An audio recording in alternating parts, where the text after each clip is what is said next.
നിങ്ങളുടെ favourite shows ഇനി ഒരിക്കലും മിസ്സാവില്ല. ഇപ്പോൾ C5 കാണും നിങ്ങളുടെ ഫേവറേറ്റ് ഷോസ് തികച്ചും സൗജന്യമായി. അവളുടെ കൂടെ ഔട്ട് ഹൗസിൽ ഉറങ്ങുമ്പോഴും നിന്റെ അരയിൽ കെട്ടിയ ചരടിന്റെ ഇങ്ങേയറ്റം ഇപ്പോഴും എന്റെ കയ്യിലാ.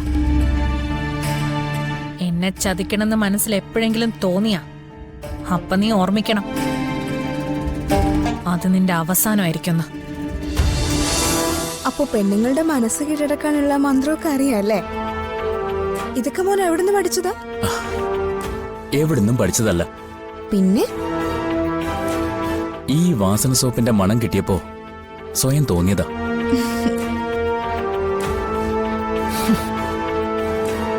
വൃത്തിയേട്ടാ, അവൻ പറയുന്ന കേട്ടില്ലേ, ഒരു പെണ്ണിന്റെ ശരീരത്തിന്റെ ഗന്ധം എന്താണെന്ന് അവൻ അറിയില്ലത്രേ. എന്നിട്ട് അവൻ കൊഞ്ചിക്കൊഴിയുന്ന കണ്ടില്ലേ?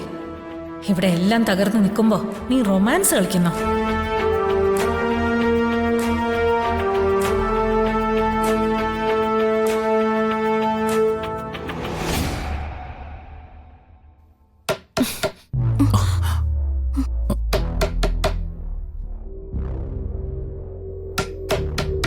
ആരോ വന്നല്ലോ. നിനക്ക് ഞാൻ നോക്കാം.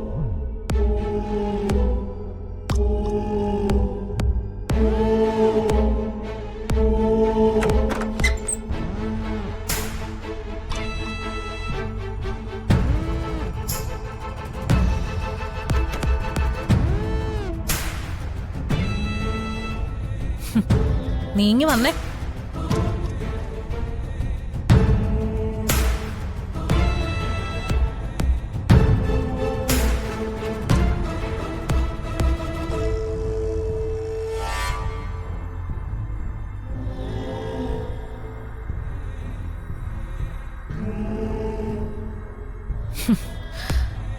ഞാനിവിടെ തീ പിടിച്ച് നിൽക്കുമ്പോ നീ അവിടെ റൊമാൻസ് അഭിനയിച്ച് തകർക്കുക. നിന്നോട് ഞാൻ പറഞ്ഞതല്ലേ അവളെ തൊട്ടു പോരുതെന്ന്. എന്നിട്ട് നീ എന്തൊക്കെ അവിടെ ചെയ്തു കൂട്ടുന്നേ?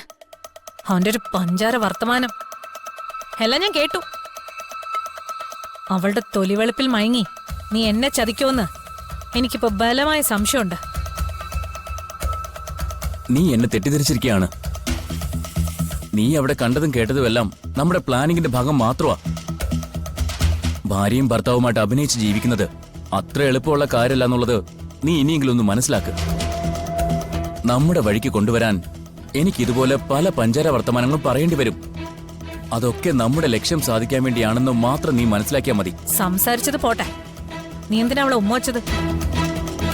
അതിന് ഭർത്താവായിട്ടൊക്കെ അഭിനയിച്ച് എനിക്ക് വലിയ മുൻപരിചയമൊന്നുമില്ലല്ലോ. ഓ, അതുകൊണ്ട് ചിലപ്പോ അങ്ങനെയൊക്കെ ചെയ്യേണ്ടി വരും. അതെല്ലാം നിനക്ക് വേണ്ടിയാ. മിണ്ടിപ്പോരുത് നീ. ഞാനിത് വിശ്വസിക്കണം അല്ലേ? ഒരു കാര്യം ഞാൻ പറയാം, അവളൊരു ഭ്രാന്തി പെണ്ണാ. നീയാ അവളുടെ ഭ്രാന്ത്. അതിലും മയങ്ങി നീ അവളെ യഥാർത്ഥത്തിൽ സ്നേഹിക്കാൻ തുടങ്ങിയ അതോടെ നീ തീർന്നു. കൊന്നു കളയും നിന്നെ ഞാൻ. ദേ, അവന്തിയെ നിനക്കറിയാലോ. നീ വെറുതെ പേടിക്കണ്ട. നമ്മൾ പ്ലാൻ ചെയ്ത കാര്യങ്ങളിൽ ഒരു മാറ്റവും സംഭവിക്കില്ല. പക്ഷെ നീ ഒരു കാര്യം മനസ്സിലാക്കണം. സ്നേഹയുടെ വിചാരം ഞാൻ അവളെ യഥാർത്ഥത്തിൽ സ്നേഹിക്കുന്നു എന്നാണ്. കാരണം അവൾ അഭിനയിക്കുകയല്ല. എന്നാൽ ഞാനോ ഭർത്താവായിട്ട് അഭിനയിക്കുകയാണ്. അവളെ വിശ്വസിപ്പിക്കാൻ എനിക്ക് ഇതുപോലെ പലപ്പോഴും അടുത്തിടപഴകേണ്ടി വരും. എന്റെ പെരുമാറ്റത്തിൽ എന്തെങ്കിലും വ്യത്യാസം ഉണ്ടായാൽ അവൾക്ക് സംശയം തോന്നും. അത് മതി എല്ലാം തീരാൻ. അതുകൊണ്ട് എന്നെ സംശയിച്ച് നീ ഇനി ഇതുപോലെ ഔട്ട് ഹൗസിലേക്ക് വരരുത്. ഇപ്പൊ തന്നെ അവൾ എന്നെ അന്വേഷിക്കുന്നുണ്ടാവും. നീ ചെല്ല്. കാര്യങ്ങളൊക്കെ നമുക്ക് ഫോണിൽ സംസാരിക്കാം. നിനക്ക് പോകാൻ ധൃതിയായല്ലേ? പോയിക്കോ. പക്ഷേ ഒന്നു മാത്രം ഓർത്താ മതി, ഈ ഗെയിമിൽ നിന്റെ കൂടെ ഉള്ളത് അവന്തികയാ. അവളുടെ കൂടെ ഔട്ട് ഹൗസിൽ ഉറങ്ങുമ്പോഴും നിന്റെ അരയിൽ കെട്ടിയ ചരടിന്റെ ഇങ്ങേയറ്റം ഇപ്പോഴും എന്റെ കയ്യിലാ. എന്നെ ചതിക്കണമെന്ന് മനസ്സിൽ എപ്പോഴെങ്കിലും തോന്നിയാ അപ്പൊ നീ ഓർമ്മിക്കണം, അത് നിന്റെ അവസാനമായിരിക്കുന്നു.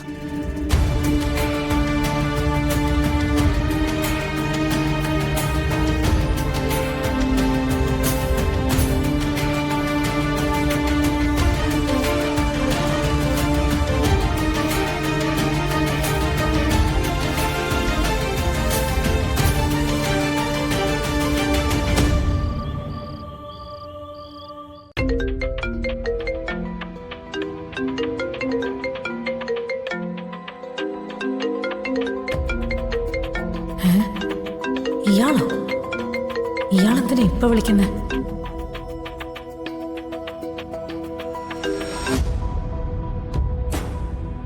ഹലോ, എന്താ ശിവരാമ, നിങ്ങളിപ്പോ എവിടുന്നാ സംസാരിക്കുന്നേ?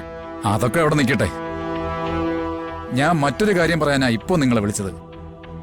നിങ്ങൾ ചെയ്ത ജോലിക്കുള്ള പണം ഞാൻ തന്നതല്ലേ? പിന്നെ എന്തിനാ നിങ്ങൾ എന്നെ വിളിക്കുന്നേ? മേലിൽ എന്നെ വിളിക്കരുത്. ഞാനും നിങ്ങളുമായിട്ട് ഒരു ബന്ധവുമില്ല.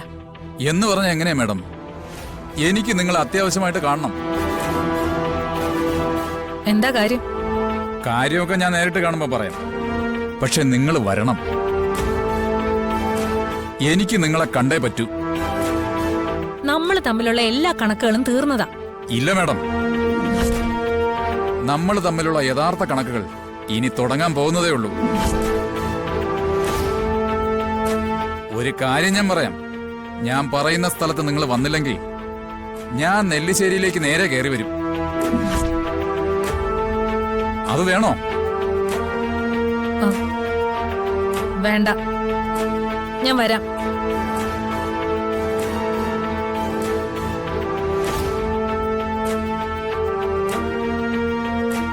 ഇവന്റെ ഈ തിരിച്ചുവരവിൽ എന്തോ ഒരു അപകടം ഉണ്ടല്ലോ.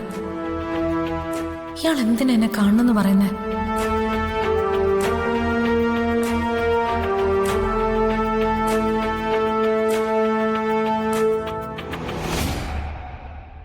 ആ അച്ഛന്റെ പൊന്നുമാളല്ലടാ. എന്തിനാ എന്റെ ചക്കരക്കുടല്ലേ? വലുതാകുമ്പോ എന്റെ പൊന്നുമോക്ക് ആരാവണം? പറ. ഡോക്ടർ ആവണോ, അതോ എഞ്ചിനീയർ ആവണോ, അതോ പോലീസ് ആവണോ? കൊള്ളാം. മോണ്ട അമ്മ. ആ അമ്മ അമ്മ. സച്ചേന്റെ ഭാവം കണ്ടിട്ട് ഇപ്പൊ തന്നെ മോളെ എഞ്ചിനീയറോ ഡോക്ടറോ ആക്കുന്ന ലക്ഷണം ഉണ്ടല്ലോ. ഇതൊക്കെ നമ്മൾ ഇപ്പോഴേ ശീലിക്കണം. അതിനനുസരിച്ച് വേണ്ടേ ഇവളെ പഠിപ്പിക്കാൻ? അതൊക്കെ ഇവള് താനെ പഠിച്ചോളൂ. എന്റെ മോള് മിടിക്കുക അല്ലേ മോളെ? അങ്ങനെ ഇപ്പോ തന്റെ മോളായിട്ട് മാത്രം ഇവളെ സ്റ്റാമ്പ് ചെയ്യണ്ട. ഇവളെ എന്റെയും കൂടി മോളാ. അല്ലേ മോളെ? ഓ